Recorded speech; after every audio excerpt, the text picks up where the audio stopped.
রং তুলি না যন্ত্র, লড়াইটা বিনি হল্যান্ডের। দুজনের খেলার ধরন মিলেছে অমিলই বেশি।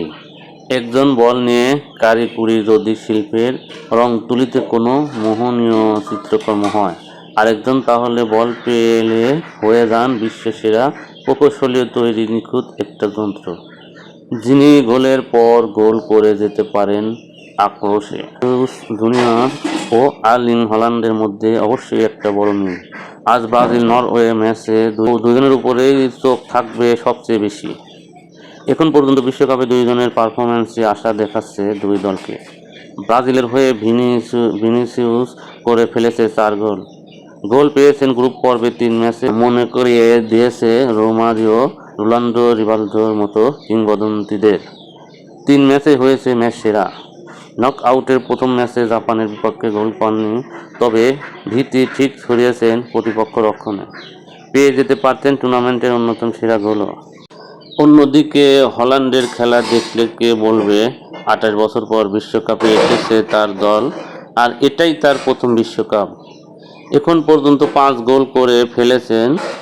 গোল্ডেন বুটের দৌড়ে ভিনিসিউসের চেয়ে এগিয়ে আছেন খানিকটা। দেশের হয়ে নিজের সর্বশেষ 13টি প্রতিদ্বন্দ্বিতামূলক ম্যাচের প্রতিটিতেই গোল পেয়েছেন। সব মিলে এই ম্যাচগুলো তার গোল 25টি। হল্যান্ডের কোচ স্টালের সলবাকেন যেমন বলেছেন, বিশ্বের সেরা স্ট্রাইকার তার দলে খেলেন। নরওয়ে অধিনায়ক মার্টিন ওডেগার্ড মনে করিয়ে দিচ্ছেন, ওকে দলে পাওয়াটা আমাদের জন্য সৌভাগ্য। আমাদের চেষ্টা থাকবে ওকে দিয়ে যত বেশি সম্ভব গোল করানো। বোঝাই যাচ্ছে ব্রাজিলের ম্যাচে নরওয়ে কৌশলটা আজ কি হবে। কিন্তু তো ব্রাজিল হল্যান্ডকে নিয়ে কি ভাবছে?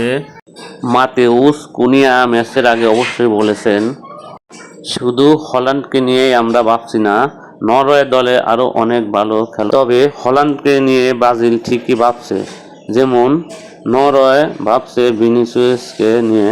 সলবাকেন যেমন স্বীকার করে নিচ্ছে, আমার মনে হয় সব দলই এখন ভাবছে ভিনিসিউসকে কিভাবে থামানো যায়। তবে কাজটা সহজ নয়, আমরা আমাদের সেরাটাই চেষ্টা করব।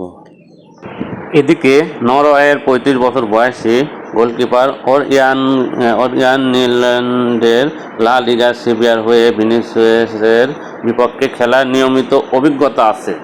তিনি অবশ্যই আত্মবিশ্বাসী। আমাদের ক্ষমতা আছে যে কাউকে থামিয়ে দেওয়া। বোঝাই যাচ্ছে আজ রাতে ম্যাচটা ব্রাজিল নরওয়ে দূরত্ব যতটা ভিনিসিউস হল্যান্ডের তার চেয়ে কম নয়।